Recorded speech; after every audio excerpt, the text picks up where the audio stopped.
हम लोगों को बोलते हैं कि आप बोलिए आई am rich, I am rich, I am wealthy, I am positive, I am happy. क्यों बोलते हैं ऐसा? बोलने से हो जाता है क्या? हाँ, बोलने से हो जाता है। जैसा आप बोलेंगे वैसा यूनिवर्स में जाएगा, मैसेज जाएगा और उधर से आपका प्रोडक्ट बन के तैयार हो जाएगा। अगर आप ये सोच पा रहे हैं कि मुझे एक कार चाहिए, तो ये भी आपके किसी कर्म का परिणाम है। नहीं तो सोच भी नहीं पाता इंसान। नंबर्स अगर दिख रहे हैं तो इसका मतलब ये है कि कोई मैनिफेस्टेशन आपकी किसी रूप में पूरी होने वाली है। मतलब कि मैं तो ये मानता हूँ कि नंबर्स आपको दिख रहे हैं ना, खुश हो जाओ।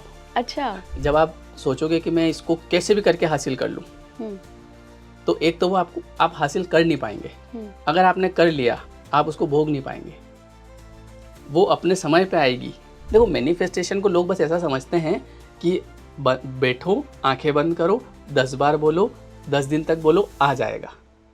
इसके भी कुछ नियम है। हमने तो कहा है मेरे को 100 करोड़ चाहिए, अब वो कह रहे हैं भाई तू 1000 करोड़ का टैलेंट रख रहा है तो थोड़ा रुक जा ना। मैं इस लिहाज से आपसे पूछ रही हूँ कि डिले कई बार ये भी दिखाता है कि कुछ बड़ा मिलने वाला है।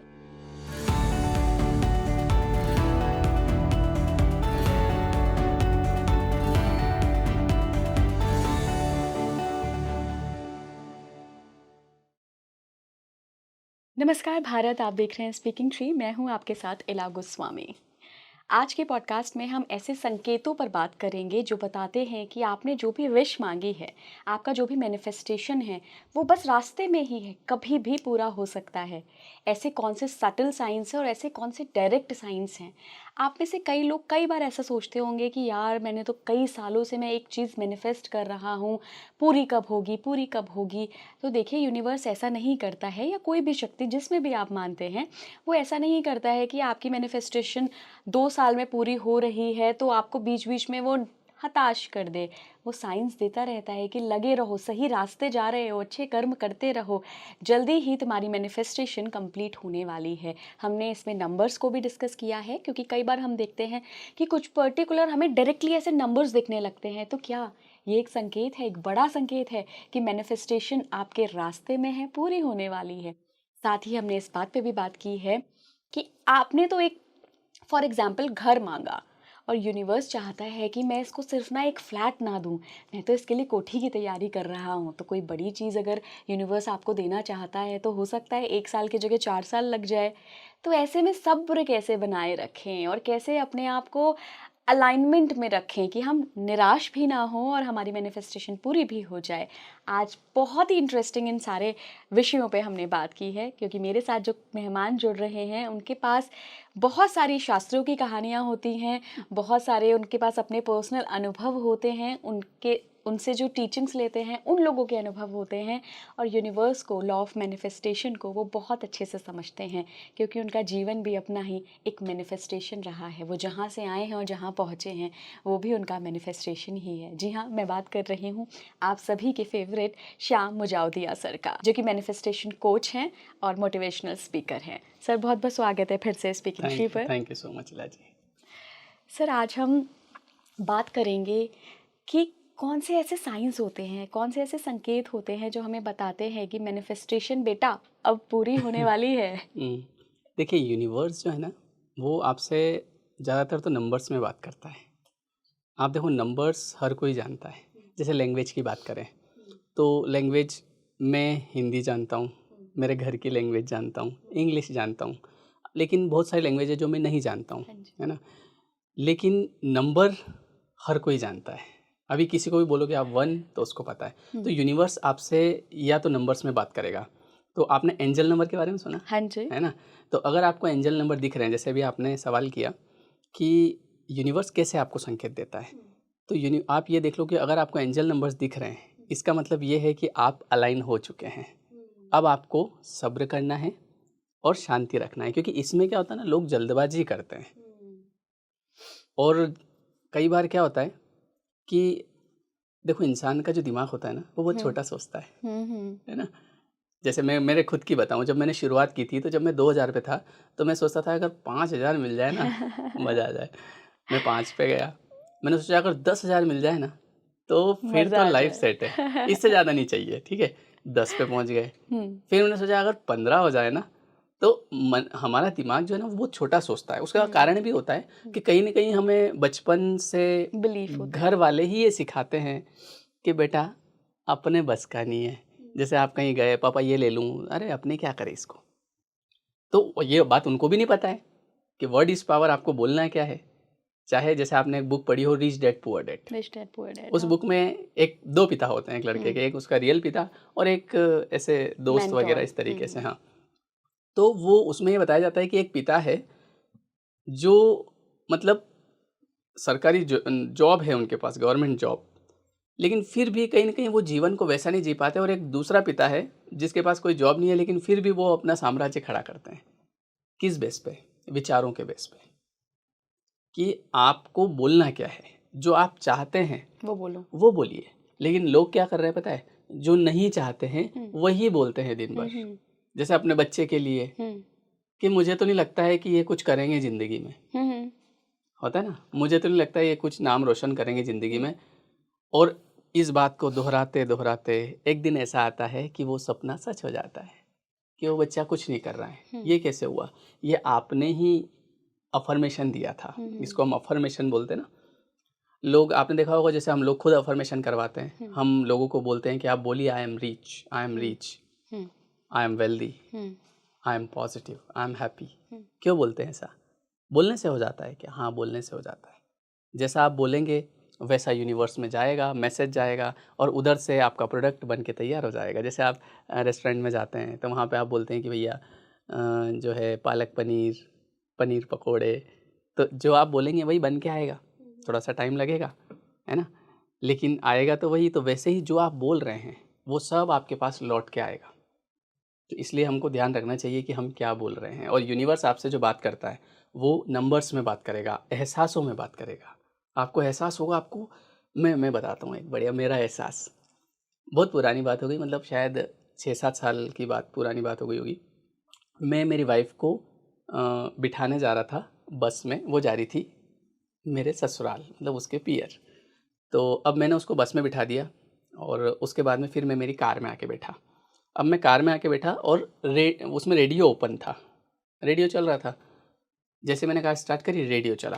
अब रेडियो पे जो गाना बजा वो बजा कि एक गाना है बहुत पुराना कि बीबी मेरी मायके गई, है ना, और आगे पता नहीं कुछ था कि बीबी मेरी मायके गई, इस तरीके से गाना। मेरे दिमाग में कहा यार इतने गाने, मतलब दुनिया भर के गाने हैं और इसमें यही गाना चल रहा है। और वो गाना मैंने जीवन में नहीं सुना। तुरंत तो उसकी मैंने रिकॉर्डिंग करी मोबाइल से, है ना, रेडियो चल रहा था। उसके बाद में फिर मैंने उसको यूट्यूब पर ढूंढा, ये कौन सा गाना है। तो पता चला कि वो 1966 का गाना है ना। अब मैं सोच में पड़ गया, बैठा रह गया। मैंने कहा ये क्या हुआ? तो ये क्या था? ये संकेत। अब एक बात बताओ, वही गाना क्यों चला? अच्छा, इस बात पे लोग विश्वास भी नहीं कर सकते। मैं खुद नहीं कर रहा हूँ, लोग क्या करेंगे, यार ये हो कैसे रहा है। और ये तो एक चीज़ है, ऐसी कई बार कुछ ऐसी चीज़ें हुई कि आप एकदम स्टक हो जाते हो और ये क्या हो रहा है यार। तो ये यूनिवर्स आपको संकेत देता है कि आपकी मैनिफेस्टेशन ऑन द वे है ना। आप जर्नी कंटिन्यू रखिए, लेकिन एक बात ध्यान रखिएगा, बीच में कुछ गड़बड़ मत कर देना। गड़बड़ मतलब ये कि कई बार क्या होता है ना कि हम को ऐसा लगता है कि सब कुछ हम कर रहे हैं, लेकिन हम कुछ नहीं कर रहे होते हैं। हम तो कर चुके हैं जो करना था। हम हमारे कर्म कर चुके हैं, अब तो बस होना है, अब तो सामने रिजल्ट है। तो इसलिए क्या होता है ना कि एक तो कर्मों का ध्यान रखना चाहिए। जो जैसे कर्म करोगे वैसा रिटर्न मिलेगा। क्योंकि जो हम मैनिफेस्टेशन की बात कर रहे हैं तो वास्तविकता में Karma is the real manifestation. अगर आप ये सोच पा रहे हैं कि मुझे एक कार चाहिए, तो ये भी आपके किसी कर्म का परिणाम है। राइट। नहीं तो सोच भी नहीं पाता इंसान। आपने एंजल नंबर्स की शुरुआत में बात की। मुझे ना 555 पिछले 1 साल से बार-बार दिख रहा है। अच्छा, क्या हो सकता है? हाँ, होता है इनका। एक्चुअली मैंने देखो इनका मतलब जैसे 111 किसी को दिखता है ना, तो इसका मतलब ये है कि आप बिल्कुल सही रास्ते पे जा रहे हैं। मतलब आप जो कर्म कर रहे हैं वही करते रहिए, बढ़िया कर्म कर रहे हैं। ये 111, तो ऐसे 222 333 ये सब का अलग अलग होता है। मुझे मतलब इनका वो पूरा पता नहीं है, बट मैं इंटरनेट पे एक बार सर्च करूँगा। इसको पढ़ा है मैंने कई बार, पर वो भूल जाता हूँ मैं कि किसका क्या है। पर हर एक नंबर का अपना अपना मीनिंग होता है। तो मतलब नंबर्स अगर दिख रहे हैं तो इसका मतलब ये है कि कोई मैनिफेस्टेशन आपकी किसी रूप में पूरी होने वाली है। मतलब कि मैं तो ये मानता हूँ कि नंबर्स आपको दिख रहे हैं ना, खुश हो जाओ। अच्छा। इतना सा कर लो और कुछ नहीं करना है, क्योंकि देखो ऊपर वाला आपको क्या देना चाहता है ये आप सोच भी नहीं सकते। बिल्कुल। हम तो बहुत छोटा सोचते हैं, हुँ। लेकिन ऊपर वाला बहुत बड़ा सोचता है। वो आपको देगा, बहुत कुछ देगा। बस आप उसको जैसे नंबर्स दिखते हैं, thank you universe, thank you universe. Thank you universe, क्योंकि अच्छा फ़ील करने पे मिलेगा। बिल्कुल। कोई किसी भी इंसान के पास अगर कोई चीज़ आ रही है ना, तो वो उसके एहसासों से आ रही है, उसकी फीलिंग्स से आ रही है। उसकी फीलिंग्स अगर अच्छी होगी, तो चीज़ उसे मिलेगी, और कहीं न कहीं उसकी फीलिंग नेगेटिव हो जाएगी, हुँ। तो फिर वो चीज़ उसे नहीं मिलेगी। अच्छा सर, ड्रीम्स और इनर वॉइस भी होता है एक चीज़। हुँ। कई बार हमें ड्रीम्स के ज़रिए भी सपने आते हैं, तो कैसे, मतलब कैसे हम डिफरेंशिएट करें कि मैंने जो मैनिफेस्ट किया है, हुँ। क्या वही मुझे रिपीट ड्रीम्स में हो रहा है, या ये किसी तरीके का विज़न है? देखो ड्रीम्स क्या होते हैं, मतलब एक तो हमारा कॉन्शियस माइंड होता है, जो हम कॉन्शियसली, जैसे किसी ने ये बात सुनी, अब वो इस बात को सुन रहा है और कहीं न कहीं इसके ऊपर उसने विचार किया, हुँ, हुँ। तो वो उसके सबकॉन्शियस में चला गया, थोड़ा-सा गहराई में चला गया। हुँ, हुँ। अब यही चीज़ जब वो सोएगा, तो कहीं न कहीं उसे रिपीट होगी। हुँ, तो सपनों का तो ऐसा कुछ नहीं होता है, और अगर मेरा मेरा ये मानना होता है कि किसी भी तरीके से आपको कुछ भी दिख रहा है, हुँ। एंजल नंबर, या आपको सपना आ रहा है, या आपको कहीं भी कुछ ऐसा एहसास हो रहा है, तो हमको क्या करना है, थैंक यू यूनिवर्स। बस। क्योंकि कुल मिला के आपको तो यही करना। अच्छा एक बात बताओ, आदमी कर हुँ। क्या सकता है इसके अलावा? हुँ, हुँ। क्या कर लेगा वो? जल्दी पाने के चक्कर में गड़बड़ करेगा। हुँ, हुँ। भई जब आप सोचोगे कि मैं इसको कैसे भी करके हासिल कर लूँ, हुँ, तो एक तो वो आप हासिल कर नहीं पाएँगे। हुँ। अगर आपने कर लिया, आप उसको भोग नहीं पाएँगे। वो अपने समय पे आएगी। एक मूवी बताता हूँ आपको, परिणीति करके एक मूवी है। हुँ, हुँ। देखी आपने? यस। देखी? देखिए। क्या बात है, मुझे लगा मैंने ही देखी होगी। नहीं, नहीं, परिणीति से देखी है। है ना? नहीं वो परिणीति नहीं, फिर? जो आप बात कर रहे हैं वो नहीं, एक हुँ। राजस्थानी मूवी है। अच्छा, हाँ, नहीं, नहीं। उसमें क्या होता है कि एक व्यक्ति होता है, वो दिल का बड़ा साफ़ होता है। इससे आपको एक टाइमलाइन समझ में आएगी। हमारे जीवन की एक टाइमलाइन है। मतलब हर चीज़ अपने टाइम पे आएगी। कब आपको क्या मिलना है, आप किस समय किस मंदिर जाएँगे, वहाँ पे आपको दर्शन कितनी बजे होंगे, है ना? ये सब पहले से तय होता है, एक टाइमलाइन। अब इंसान आजकल क्या कर रहा है, अपनी टाइमलाइन की गड़बड़ कर रहा है। हुँ। वो जल्दी पाने के चक्कर में, मुझे ये जल्दी चाहिए, तो वो कुछ भी करेगा उसके लिए, कुछ भी करने से थोड़ी मिलेगा। तो अब उस मूवी क्या बताता हूँ आपको, आपको अच्छे से समझ में आएगा और ऑडियंस को भी समझ में आएगा। तो एक अच्छे साफ दिल का एक इंसान होता है, तो अब वो राजस्थान की मूवी है जहाँ पे रेगिस्तान वगैरह होते हैं, बहुत पुरानी मूवी है, पहले लोगों के पास आवागमन के साधन नहीं होते थे। तो वहाँ पे एक सेठ आदमी होता है पास के गाँव में, वो सेठ आदमी ये सोचता है कि अच्छा पैसे वाला, वो ये सोचता है कि यार मैं कुछ धर्म के काम करूँ, मैंने इतना पैसा कमाया, कुछ धर्म कर्म का काम कर लूँ। तो मैं एक काम करता हूँ कि रास्ते में एक धर्मशाला बना लेता हूँ जहाँ पे लोग रुकेंगे, और प्याऊ लगा देता हूँ जहाँ पे पानी पिएँगे। तो धर्म का काम भी हो जाएगा, पर वहाँ रहेगा कौन? मैं तो नहीं रह सकता। तो पता चलता है कि एक वहाँ पे एक सज्जन व्यक्ति है, मतलब जिसके ऊपर हम विश्वास कर सकते हैं। तो उससे बात करने जाते हैं कि यार वहाँ पे ऐसी-ऐसी बात है। तो वो क्या है, ये घड़े-वड़े बनाने का, बर्तन बनाने का काम करता है। तो उसको बोलते हैं कि काम करो, तुम, उसकी वाइफ़ होती है और बच्चा होता है। तुम अपनी वाइफ़ और बच्चे के साथ वहाँ चले जाओ, वहाँ आराम से तुम हमसे सेवा भी होगी, हुँ। लोगों की सेवा भी करना, और मैं तुमको सैलरी भी दूँगा। ठीक है। है ना? तो सोचता है क्या करें? फिर सोचता है चलो अपने को क्या करना, यहाँ काम कर रहे हैं, वहाँ करेंगे, सैलरी भी आएगी, सेवा भी बन जाएगी इसी माध्यम से। चले जाते हैं। अब वहाँ क्या होता है कि एक व्यक्ति ऐसे आता है रात को रुकने के लिए, उसके साथ उसकी पत्नी भी होती है, मतलब वो कहीं जा रहे होते हैं, बीमार हो हुँ, जाते हैं। हुँ, हुँ। तो पत्नी के साथ रुकता है, पत्नी उसका बच्चा होता है, तो उसके देखती है कुछ ऐसे साइन निशान वगैरह, बोले ये बच्चा बहुत भाग्यशाली है। ठीक तो है। उसके पति को बोलती है इसको अपन साथ में ले लेते हैं। हुँ, तो ठीक है, उससे बात करते पिताजी से कि आपके बच्चे को हम साथ ले जा रहे हैं, इसको हम बड़ा आदमी बना देंगे। तुम्हारे यहाँ तो ये जीवन निकल जाएगा इसका, और इसको हम पार्टनर रखेंगे, मतलब इससे काम नहीं करवाएँगे अगर आप राज़ी करो। मान जाते हैं वो, चलो ठीक है, छोड़ देते हैं बच्चे को, चलो इसी बहाने नहीं, मतलब यूँ कि बड़ा हुँ, आदमी बन जाएगा, हुँ, एक हुँ। माता-पिता का रहता है सपना। वाह! वो उस बच्चे को लेते जाते हैं। अब देखिएगा कि जैसे हम बात कर रहे हैं कि मिलता कब है, मैनिफेस्टेशन में एक और चीज़ होती है, आपके कर्म। हुँ, मिलेगा तो कर्मों से ही, अच्छे कर्म होंगे तो मिलेगा, अपने आप तो मिलेगा नहीं। अब वो उनके कर्म कर रहे हैं, बढ़िया सेवा कर रहे हैं लोगों की, है ना? और अच्छे कर्म बन रहे हैं उनसे, अब उसका प्रारब्ध तैयार हो रहा है, हुँ, ठीक है? अब क्या हुआ कि वहाँ पे एक जोड़ा आया ऐसे रात को रुकने के लिए, हुँ, जिन्होंने बताया कि हम घर पे हमारे पता नहीं है, नई-नई शादी हुई है तो हम निकल रहे थे, तो यहाँ पे रुक सकते हैं, रुक जाओ। उनके गले में उन्होंने, उन दोनों पति-पत्नी ने सोने का हार देखा, मन में खोट आई। हुँ, बोले कि काम करते हैं, हम ज़िंदगी भर ये घड़े ही बनाते रहेंगे, एक काम करो, ये सोना चुरा लो और इनको मार के इधर कहीं दफना दो। तो ओहो! ऐसे विचार, देखो मन तो ऐसा ही है, अब वो ऐसा ही करते हैं।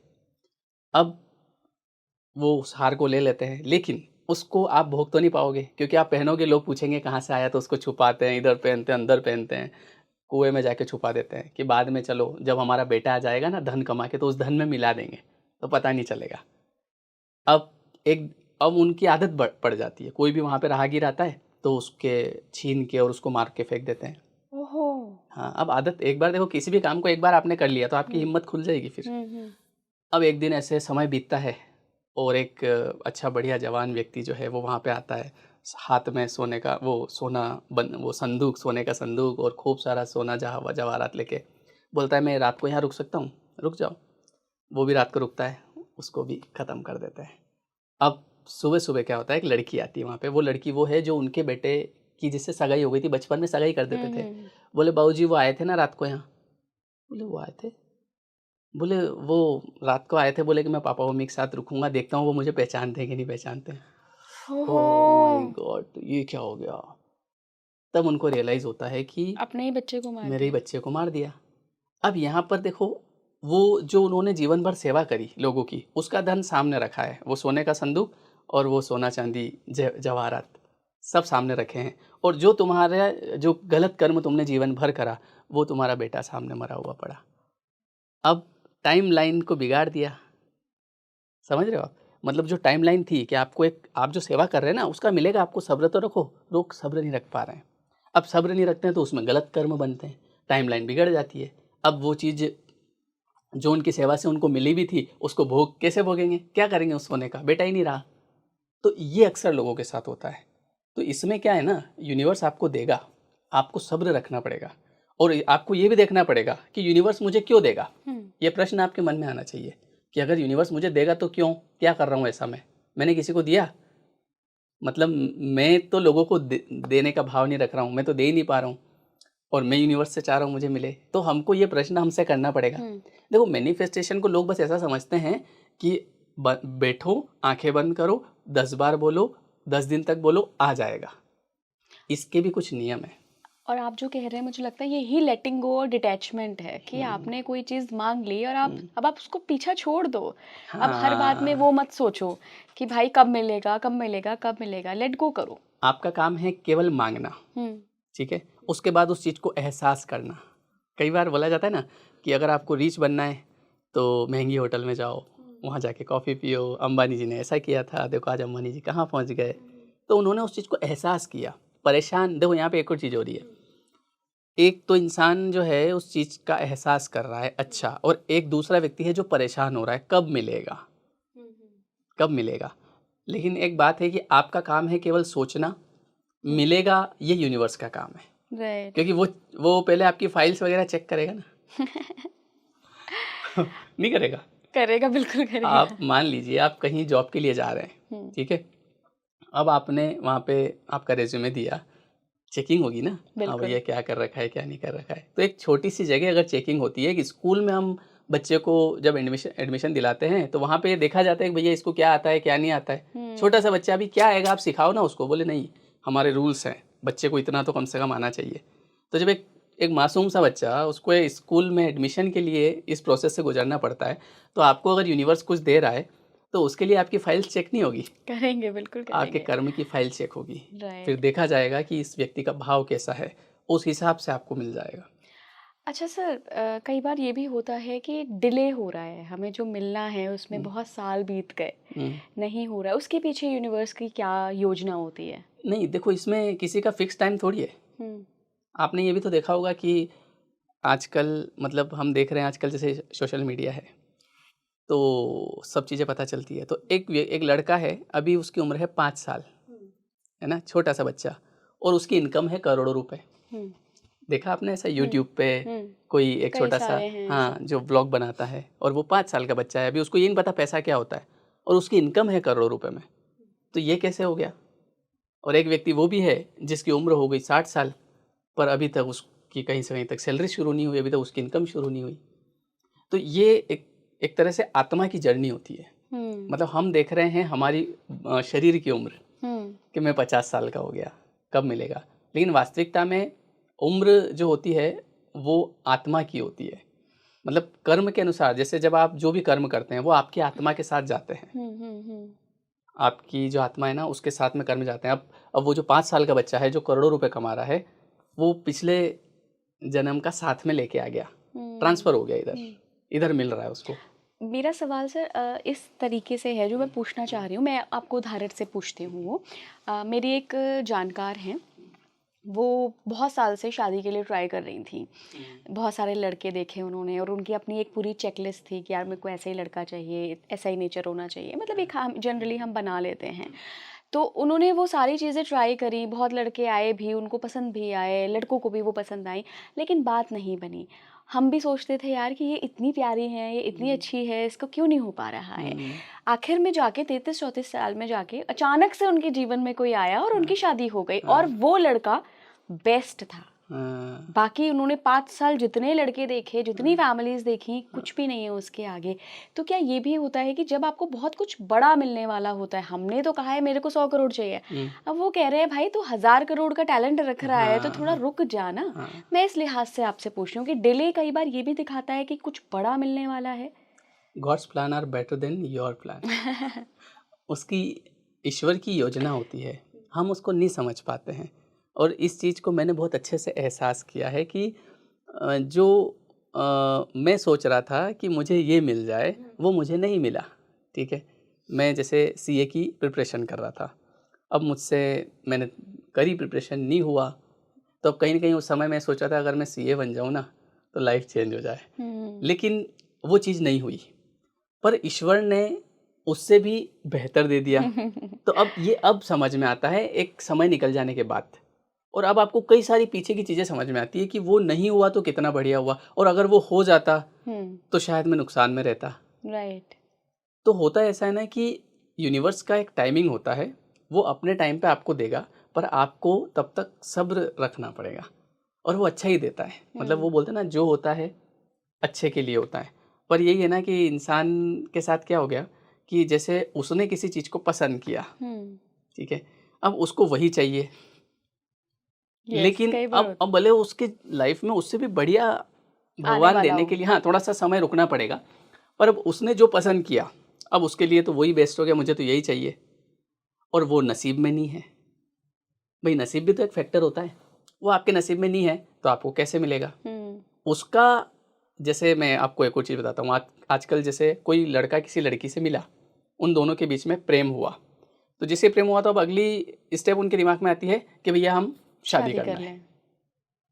तो ऐसा थोड़ी है कि आप किसी से मिल रहे हैं तो उससे शादी करना है। भाई शादी के लिए आपके लिए कोई पहले से तय है, शादी उससे होगी। और रही बात मिलने की, तो ये सब कहीं ना कहीं आपको अपने जीवन में मिलने होते हैं, ये सब पहले से तय होता है। सोल कॉन्ट्रैक्ट, राइट, है ना, हमारा सोल कॉन्ट्रैक्ट होता है पहले से, तो उस हिसाब से लोग हमसे जीवन में मिलते हैं, हमको आगे बढ़ाते हैं, हमको पीछे करते हैं, हमारी टांग खींचते हैं, आगे नहीं बढ़ने देते हैं। ये भी कहीं ना कहीं सोल कॉन्ट्रैक्ट का हिस्सा होता है। हालांकि मैं इनको देवदूत मानता हूँ। हाँ, मैं भी इनको देवदूत ही मानती हूँ। ये आते ही आपकी लाइफ में इसलिए हैं क्योंकि आपसे कुछ बड़ा करवाना चाहते हैं, आपको कंफर्ट जोन से निकालते हैं। और ये वास्तविकता में मैंने अनुभव किया है कि किसी व्यक्ति ने अगर आपको परेशान किया है, ताने मारे हैं या आपका मजाक उड़ाया है, तो वास्तव में उससे बड़ा इंसान कोई नहीं है मुझे आगे बढ़ाने वाला। बिल्कुल, क्योंकि उसने मुझे इस बात को सोचने पे मजबूर किया कि यार कहीं पूरा जीवन ऐसे तो नहीं निकल जाए तानों में, कुछ तो करना पड़ेगा यार, कुछ बड़ा करना पड़ेगा। अब यहाँ पे एक और चीज़ होती है कि कुछ लोग ऐसे होते हैं जो हमें ऐसा बोला तो क्या क्यों बोला, उन्होंने हमको समझ क्या रखा है। देखो, success is the best revenge. मेरा ये मानना है कि आप है ना, आपको अगर कुछ कहा दिल पे लो उसको, कोई दिक्कत नहीं है, पर ठुकरा के मेरा प्यार मेरा इंतकाम देखेगी। आपका ध्यान इंतकाम में भी होना चाहिए। अच्छा, ऐसा होना चाहिए भाई अगर कोई व्यक्ति, मतलब ये मैंने एग्जाम्पल दिया आपको कि अगर कोई व्यक्ति आपको चिढ़ा रहा है, ये कर रहा है, वो कर, इंतकाम मतलब ये नहीं कि हम तुझे परेशान करेंगे। हाँ। हम तो आपको देवदूत मान रहे हैं, हम तो आपका धन्यवाद करेंगे। अभी अगर कोई व्यक्ति है जिसने मुझे, मान लो मेरे स्ट्रगल जब मैं कर रहा था उस समय मुझे ताने मारे, या जो है कहीं न कहीं मज़ाक उड़ाया, तो ऐसा थोड़ी कि उस व्यक्ति के लिए मेरे मन में कोई घृणा भाव है। ऐसा नहीं है, मैंने तो उसको क्या समझा, देवदूत। अगर वो व्यक्ति नहीं होता तो आज मैं यहाँ नहीं होता। बिल्कुल। तो मैं तो उसके लिए भगवान से प्रार्थना करूँगा, भगवान इसको और जीवन में आगे बढ़ाएँ। इससे 2 चीज़ें होगी। एक चीज़ तो ये कि मेरे मन में वो जो विकार होंगे, जो कि कहीं न कहीं मेरे ग्रह को ख़राब करेंगे, मेरे चक्रास को ख़राब करेंगे। जैसे आपने एक और बात कही थी कि सबको क्यों नहीं मिलता है, तो उसका मैं आपको रीज़न बताता हूँ। हमारे शरीर में कितने चक्रास होते हैं? 7। तो कोई बैठा है मूलाधार पे, कोई बैठा है आज्ञा चक्र पे, कोई बैठा है हार्ट चक्र पे। तो उस हिसाब से लोगों को मिलता है। ज़्यादातर लोग मूलाधार पे बैठे होते हैं, है ना? इसलिए नहीं मिलता है। क्रोध हर चीज़ को लेके, गुस्सा, क्रोध गुस्सा तो एक ही होता है, चिड़चिड़ापन, है ना? इसके अलावा ईर्ष्या, जलन, अब ये चीज़ें आप रखोगे और आप चाह रहे हो मुझे मिल जाए। सही बात। कई लोग तो लोगों की ना पूरा जीवन ही ले लेना चाहते हैं कि जैसा मैं कुछ ना करूं, बस मुझे मिल जाए, सामने वाले ने जो अचीव किया है बस वो मुझे मिल तो जाए। क्यों मिलेगा और क्यों कैसे मिलेगा, कैसे मिलेगा? मान लो हम यूनिवर्स होते, आप यूनिवर्स होते, आप देते क्या? नहीं, बिल्कुल भी नहीं। भाई आप पहले देखोगे ना, पात्रता लाओ पहले। पात्रता, तो आप दोगे। ऐसे थोड़ी कि हर किसी को बांटते फिरो यहाँ पे, है ना? तो होता वही है कि लोगों ने जैसे, और चक्रा का बहुत मैंने देखा है ये चीज़। आपने अगर क्रोध छोड़ा, देखो आपको पहले तो ये समझना होगा कि जो हुआ है वो होना था, इसलिए हुआ है। बिल्कुल। और जो होना है, जो आगे होगा वो होना है इसलिए होगा। तो अगर आपको ये बात समझ में आ जाती है तो आपको गुस्सा नहीं आएगा। हाँ जी। कि अगर मेरे बच्चे ने ग्लास फोड़ा तो उस ग्लास के फूटने का समय आ चुका था। अब आप चिल्ला रहे हो जोर जोर से, ये नहीं होता, वो नहीं होता, ये नहीं कर रहे हो, चाटा रख दिया उसके, तो क्या वो ग्लास जुड़ जाएगा? वो तो वैसे भी फूट गया है। अब यहाँ पे आप और नुकसान कर रहे हो। एक तो अपने अंदर क्रोध पैदा कर रहे हो, एक उस बच्चे के अंदर डर पैदा कर रहे हो। जो वो बच्चा है वो रोज देखो कुछ ना कुछ तो होगा उससे, कभी ग्लास फूटेगा, कभी वो दीवार पे कुछ लिख देगा, कभी क्या करेगा, कभी क्या करेगा, कभी बिगाड़ा करेगा, है ना? दूध का ग्लास उसके सामने आएगा, है ना? तो वो फेंक देगा, कुछ भी। ऐसा नहीं है वो जानबूझ के कर रहा है, उसे नहीं पता है। माँ बाप क्या समझते हैं कि माँ बाप अपने दिमाग के लेवल का उससे कंपैरिजन करते हैं। कब समझ में आएगी इसको? अरे भैया उसको अभी लीलाएं करने दो, देखो उसकी लीला को, बिल्कुल, है ना? क्रोध मत करो। तो आपके अंदर आपके चक्रा भी हील होंगे। धीरे धीरे आपको मिलना शुरू होगा और आपका बच्चा भी अच्छे तरीके से बड़ा होगा। पर लोग क्या करते हैं, अरे इसको बोलेंगे नहीं तो समझेगा कैसे? वो आप उसकी सबकॉन्शियस माइंड की प्रोग्रामिंग कर रहे हो, डर भर रहे हो उसके अंदर। एक दिन ऐसा आएगा कि वो डिसीजन नहीं ले पाएगा। अच्छा सर, कुछ इमोशनल पैटर्न भी होते हैं, जैसे कि कई लोगों से मैंने सुना है कि जब उनकी विश पूरी होने वाली होती है तो वो एकदम सटल हो जाते हैं। मतलब वो काफ़ी टाइम से ऐसे बोलते हैं और कब पूरी होगी, कब पूरी होगी, कब मिलेगा, कब मिलेगा। या मान लीजिए कोई नई नौकरी के लिए ही मैनिफेस्ट कर रहा है, परेशान है कि यार इतने इंटरव्यूज़ दे दिए, नहीं हो पा रहा है। लेकिन जहाँ उसका होना होता है ना, उसके कुछ समय पहले वो एकदम सेटल हो जाएगा, कोई बात नहीं अब तो ईश्वर पे छोड़ दिया। और जैसे ही वो ये कहता है ना, अगले मिनट पूरी हो जाती है। उसका कारण है ना कि उसने छोड़ दिया, सरेंडर कर दिया। और जहाँ आप सरेंडर करोगे वहाँ आपको वो चीज़ मिल जाएगी। देखो अगर किसी भी चीज़ को मैं पकड़ के रखूँगा तो वो भागने की कोशिश करेगी, मुझे भागना है, उसका दम घुटेगा। और अगर मैंने उसको छोड़ दिया, जा जी ले तेरी ज़िंदगी, तो वो आपके पास लौट के आएगा यार मुझे तो इसके साथ रहना है ना? ऐसा ही तो होता है। तो बात है सरेंडर की। हम यही तो बोल रहे हैं, सभी लोग यही तो बोल रहे हैं कि आप सरेंडर करो, आप छोड़ दो। और जैसे ही आप छोड़ोगे सब चीज़ें अपने, आजकल क्या हो रहा है, लोगों को अपने कंट्रोल में रखने की कोशिश कर रहे हैं। बिल्कुल। है ना? मैं अपने कंट्रोल में रख लूँ, लेकिन तरीका गलत है। एक सास जो है वो बहू को कंट्रोल में करने की कोशिश कर रही है, लेकिन प्रेम से नहीं कर रही है। अगर वो उससे प्रेम करने लग जाए तो बहू तो वैसे भी आपकी हो जाएगी कि यार मेरी सास जैसी तो कोई सास ही नहीं है इस दुनिया में। और आप उस सास की बुराई भी नहीं सुन पाएगी कहीं वो। लेकिन वो सास क्या कर रही है, उसको कंट्रोल करने की कोशिश कर रही है। और कैसे? कहाँ जा रही है, क्या कर रही है, ये क्या पहना, ये कहाँ से लाई, वो कहाँ से लाई। तो अब ऐसे में इंसान को आप ऐसे जकड़ रहे हो, उसे भाई खुला छोड़ो, थोड़ा सा उससे प्रेम करो, है ना? उससे थोड़ी दोस्ती करो, तो वो तो आपके गुण गाएगा। तो ऐसा ही यूनिवर्स में सिस्टम है। आपने जैसे ही सरेंडर किया कि यार जब मिलना होगा तब मिल जाएगा, तब आपको मिलना शुरू हो जाएगा अपने आप। और जहाँ आप पकड़ के बैठे रहोगे कब मिलेगा, क्योंकि परेशान अगर अंदर से आप हैं तो आपकी वाइब्रेशन नेगेटिव है। राइट। और मिलने के लिए वाइब्रेशन चाहिए पॉजिटिव। और कहीं ना कहीं मुझे लगता है कि जैसे वो कहते हैं ना कि मिल जाए तो मिट्टी है और ना मिले वो सोना है। ठीक है, तो जीवन एक यात्रा है। पहले तो सबसे पहले जो आपके पास है उसका आप करो धन्यवाद, ग्रेटिट्यूड करो कि भगवान आपने जो मुझे ये चीज़ें दी है। कई लोग इसके लिए भी तरस रहे हैं। सबसे पहले इसके लिए आपका बहुत बहुत धन्यवाद, और फिर देखो आप अपने जीवन में आपके पास और चीज़ें आना शुरू होगी।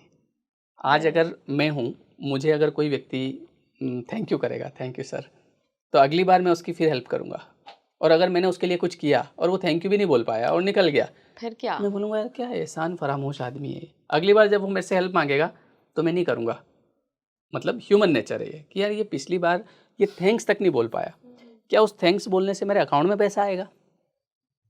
ग्रैटिट्यूड की भावना है मतलब तो ये। एक भावना की बात है।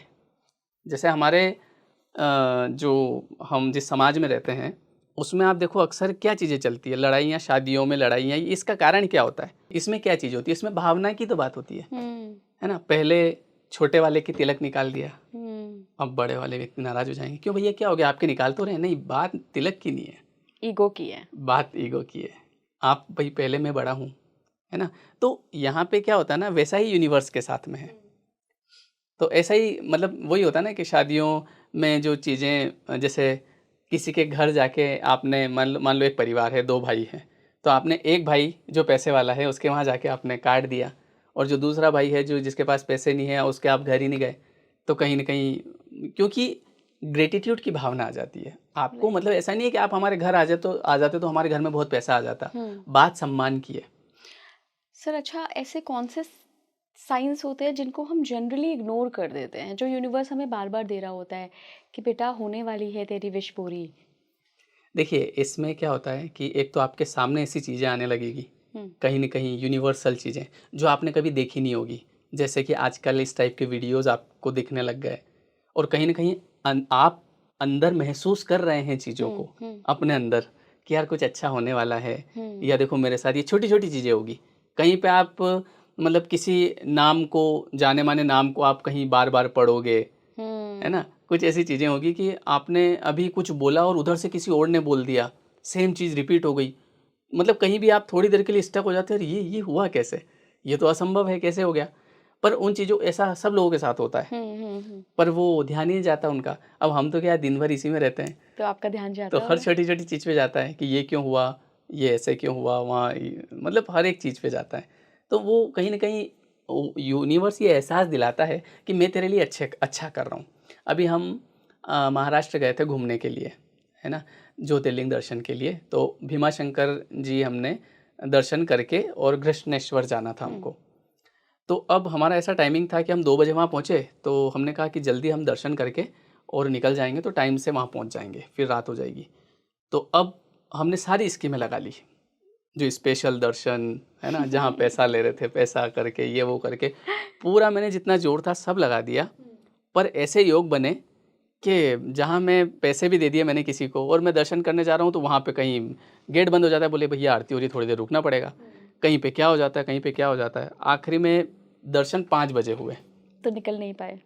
तो अब सुनो तो सही, अब मेरे दिमाग में, हालाँकि मैं तो चीज़ों को लेके क्लियर हूँ कि 5 बजे ही दर्शन करने का समय था, तो 5 बजे ही हुए। इसके पहले भले आप कितना ही कुछ भी सोच लो या परेशान हो जाओ, कुछ नहीं होना जाना उससे। आपने सब अपना करके देख लिया, कुछ हुआ, नहीं हुआ तो प्रकृति कर रही है, छोड़ दो। अब हुआ क्या वो मैं आपको बताता हूँ। उस दिन था शनिवार। अब वहाँ से हम लेट निकले तो रास्ते में शनि शिंगणापुर शनि आते हैं, शिंगणापुर, है ना? हाँ। तो ड्राइवर ने बोला कि सर रात यहीं स्टे कर लेते हैं, क्योंकि अब वहाँ जाएंगे बहुत देर हो जाएगी। मैंने कहा हाँ चलो ठीक है। अब वहाँ रुके तो उस दिन शनिवार था, तो जो है वाइफ बोली कि एक काम करते हैं, आज शनिवार भी है तो यहाँ दर्शन भी कर लेते हैं। जो हमारे भैया थे, ड्राइवर भैया, वो बोले कि हाँ सर ये ऐसा कर लो। तो रात को 11:30 बजे हम मंदिर गए, और वहाँ पे उस समय भीड़ भी नहीं थी, और हमने बढ़िया दर्शन वर्शन किए। तो वहाँ जाके मैंने सोचा, मैंने कहा देखो यार, मतलब ऊपर वाला आपके लिए प्लानिंग कर रहा है कि भैया तू घबरा मत, सब कर रहा हूँ मैं। लेकिन हम अब वहाँ तो चलो मैंने सोचा कि चलो ठीक है यही टाइम था, पर दूसरा व्यक्ति होता तो अरे यार लेट हो गए, ये हो गया, वो हो गया, वो हो गया। कई लोग घूमने जाते हैं ना, तो जाते किस लिए हैं? मूड फ्रेश करने के लिए, लेकिन घर आते हैं मूड खराब करके। क्यों? क्योंकि उनको बेसिक चीज़ें पता नहीं होती है कि हर चीज़ का अपना समय होता है। आपके साथ जो होने का होगा वो होगा, अगर कुछ मिलने का होगा तो मिलेगा, नहीं मिलने का होगा आप कर लो एजेंट से बात कि भैया मुझे एसी वाली गाड़ी चाहिए, मुझे एसी वाला रूम चाहिए, मुझे ये चाहिए, आप बात कर लो और पैसा भी दे दो। नियोग अगर होंगे तो कुछ भी गड़बड़ होगी। तो अगर आपने उस चीज़ को समझ लिया तो आप एक्सेप्ट करेंगे कि ठीक है। तो इससे क्या होता है ना कि चीज़ें आपकी फ्लो में चलती रहती है, बोलते हैं ना go with the flow. Universe कर रहा है, आप मज़े लो, उस चीज़ के भी मज़े लो, है ना। नहीं तो आप ज़बरदस्ती परेशान ही होते रहोगे, आप हर एक सेकंड परेशान होगे। कहीं आपकी ट्रेन निकल गई, आप परेशान हो जाओगे। वहाँ आप ये सोच लो कि इसमें मुझे नहीं बैठना था, इसलिए निकल गई, छुट्टी, दूसरे में चले जाएंगे। आप क्या करें, रोने से तो कुछ होगा नहीं। सही बात। पर लोग हर घंटे परेशान, तूने ये कर दिया, तेरी वजह से ये हो गया। किसी की वजह से कुछ नहीं होता है, जो होने का होता है वो होगा। कोई भी निमित्त बनेगा और कुछ ना कुछ गड़बड़ करेगा। हमारी वहाँ इतनी बढ़िया बात चल रही थी शादी की, इतना अच्छा परिवार था, है ना, सब कुछ बढ़िया था, लेकिन इन्होंने खराब कर दिया। इन्होंने जाके वहाँ ऐसा बोल दिया। उन्होंने ख़राब नहीं किया है, आपका वहाँ रिश्ता नहीं होना था, वो तो और बेचारा निमित्त बना और गालियाँ खा रहा है आपकी, है ना। तो आपको उसके लिए भगवान का धन्यवाद करना चाहिए, क्योंकि कई बार क्या होता है कि कुछ चीज़ें हमारे लिए सही नहीं होती है, तो यूनिवर्स किसी भी बहाने से उस चीज़ को आपसे अलग कर देता है। अच्छा, यूनिवर्स कई बार हमें ना ऐसे उठा के कुछ देना होता है तो सीधा ऐसे उठाता है और वहाँ प्लेस कर देता है। हाँ। मेरे साथ लाइफ में बहुत बार ऐसे हुआ है। आपका टाइमिंग, आपका ओरा, इसमें बहुत सारी चीज़ें मैटर करती है। अच्छा। आपके कर्म, मतलब ऐसा नहीं है कि हर किसी को दे देगा, हर किसी को नहीं देगा। वही बात हम सही कह रहे हैं आप, कर्म जिनके अच्छे हैं। कर्म तेरे अच्छे हैं तो किस्मत तेरी दासी, है ना। वही किस्मत आपकी दासी होगी, फिर किस्मत आगे आगे चलेगी। कई बार आपने ऐसा महसूस किया होगा कि कोई है अदृश्य जो आपके लिए आगे आगे वो रेड कारपेट बिछा रहा है। आइए इला जी, आपका स्वागत है। भले वो दिख नहीं रहा है, पर आप एहसास करते हैं। ऐसा मैं भी करता हूँ कई बार। हाँ, मतलब सामने से काम हो रहे हैं, ये लीजिए, अब ये आज हम पॉडकास्ट कर रहे हैं, तो इसके लिए मैंने कोई प्रयास नहीं किया। सामने से भाई कॉल आता है, श्याम जी आप आइए, है ना। नहीं तो देखो लोगों को प्रयास करने पड़ते हैं, यार हमको कोई बुला ले। तो ये देखो हमारी किस्मत, तो वो कर्म। लेकिन किस्मत भी कर्म से बनती है। किस्मत कर्म से ही बनती है, अपने आप नहीं बनती है। वहाँ पे ऐसा नहीं है कि कोई ऊपर बैठ के इसके अच्छा लिख दो उसके बुरा लिख दो, क्योंकि वो गड़बड़ हो जाएगा ना फिर। राइट। तो वो वाली बात है। आखिर में सर एक आखिरी क्वेश्चन में लेना चाहती हूँ कि अगर कोई भी ये पॉडकास्ट देख रहा है और उन्हें वो संकेत भी मिल रहे हैं, नंबर्स दिख रहे हैं, ड्रीम्स आ रहे हैं, उनको इनर फीलिंग ऐसी हो रही है, खुश हो रहे हैं वो, तो वो इस जर्नी को आगे कैसे, अपनी मैनिफेस्टेशन जर्नी को लेकर जाएं और कितना समय तक वेट करें? मतलब आई नो कि इसका कोई तय सीमा नहीं है, लेकिन फिर भी कोई गाइडेंस। मैं बताता हूँ ना, आप एक तो थैंक यू करना शुरू कर दो आज से, है ना, कि थैंक यू यूनिवर्स, मुझे पूरा यकीन है कि मेरे साथ जो भी होगा अच्छा होगा, है ना। जैसे कि आप जो भी देंगे वो बढ़िया देंगे, क्योंकि मेरे अंदर इतनी बुद्धि नहीं है कि मैं मांग सकूं, क्योंकि गड़बड़ हो जाएगी मेरे मांगने में। मान लो ऊपर से हो गया तथास्तु, तो पता चला मैंने तो बहुत छोटा मांग लिया था।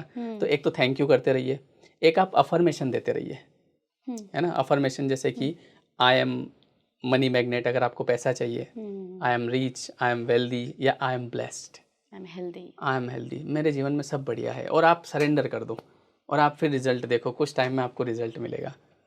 हम तो, आप, मैं और ऐसे कई लोग जो अनुभव करते हैं इन चीज़ों को, कई बार शब्दों में नहीं बता सकते। कुछ चीज़ें ऐसी होती है जो वास्तव में शब्दों में बयां ही नहीं कर सकते, उसको वो अंदर ही मतलब उसको फील करते हैं, लेकिन क्या उसके लिए शब्द कहें। पर यही है कि आप विश्वास रखें, है ना। मैं आपको पूरा विश्वास दिलाता हूँ कि यूनिवर्स जो आपके साथ करेगा अच्छा करेगा। पर वही मैंने कहा ना, कई बार हम किसी चीज़ को पसंद, कोई हमको पसंद, पसंद में तो क्या है, सब पसंद आ जाता है, कई सिचुएशन भी पसंद नहीं आती। लेकिन पता है श्याम जी, मैं अपना 9th या 10th क्लास का एक किस्सा याद कर रही थी। कुछ ऐसे ही मेरे हस्बैंड के साथ ना नेशनल चाइल्ड कांग्रेस की बात हो रही थी। हमारे समय में ये एक कंपटीशन हुआ करता था, जिसमें आपको पहले अपने स्कूल से सेलेक्ट होना है, फिर ज़िले से, सिटी से होना, ज़िले से होना है, state level, then national level. तो मैं उनको कुछ कुछ बता रही थी, और मैं उस समय जो वो छोटी इला थी, तब मैं बहुत परेशान होती थी कि ये क्या भगवान ने अपॉर्चुनिटी छीन ली मुझसे, बहुत बड़ी अपॉर्चुनिटी थी। लेकिन अब मैं दूर से देखती हूँ तो मुझे लगता है कि यार नहीं, ये भी अच्छे के लिए हुआ था, क्योंकि वहाँ पे मेरा ईगो क्लैश था और वो ईगो वहीं ख़त्म हो गया, क्योंकि एक झटका लगा ना। तो कई बार आपके साथ लाइफ में बहुत सारी चीज़ें होती हाँ हैं, आपने हाँ एक्सपेक्ट नहीं की होती, उस वक़्त लगता है हाँ। कि नहीं यार ये तो मतलब हमारे साथ सही नहीं किया यूनिवर्स ने, भगवान ने सही नहीं किया।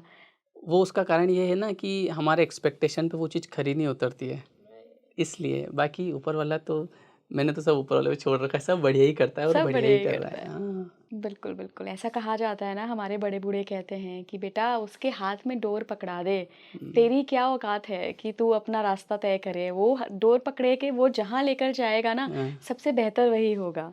हाँ, सही। बड़े-बूढ़े लोग हैं वो सब, उनको अनुभव हो जाता है ना, अनुभव हो एक जाता है। टाइम के बाद। लेकिन देखो क्या होता है ना, जब हम छोटे होते हैं तो हमारी बुद्धि वैसी ही काम करती है, इमैच्योरिटी। जैसे आप देखो, जैसे जो अगर 15-20 साल के अगर हम रहे हैं, तो उस समय हमारे अंदर इमैच्योरिटी थी। हुँ, हुँ, लेकिन अब जैसे धीरे-धीरे आगे बढ़ रहे हैं, जैसे मैं आपको बताऊँ कि स्पिरिचुअलिटी, तो पहले मैं, यार क्या होता है इससे, स्पिरिचुअलिटी में कुछ नहीं होता है। भगवान, अगर भगवान हैं, तो भगवान क्या ऐसा बोलेंगे कि मेरा नाम लोगे तो तुमको दूँगा? अगर ऐसा है तो वो किस बात के भगवान, उनको तो ऐसे ही दे देना चाहिए। लेकिन अब जाके चीज़ें क्लियर हो रही है राइट। कि भैया लायक। स्वाध्याय बहुत ज़रूरी है। हाँ, स्वाध्याय। और एक और चीज़ क्या होता है ना कि क्लैरिटी आ जाती है स्पिरिचुअलिटी से, हुँ, हुँ, कि जो हो रहा है वो, उसके पीछे कोई ना कोई कारण है, बिल्कुल। अकारण कुछ नहीं होता है। हुँ, तो इसलिए take the back seat and enjoy the hmm. Drama. बिल्कुल, बिल्कुल। बहुत-बहुत धन्यवाद चलिए, सर जुड़ने के थैंक यू लिए, सो और मच। बहुत ही शानदार रहा है ये आज का पॉडकास्ट, थैंक यू। हमारी चर्चा बहुत सार्थक रही है। हाँ, नहीं, आपकी वाइब्रेशन का भी फ़र्क पड़ता है ना। बिल्कुल, बिल्कुल सर, हाँ, आपकी वाइब्रेशन भी बहुत अच्छी है, बहुत अमेज़िंग है। हाँ, ये कहलवाने के लिए तो कहा मैंने आपसे। Thank you.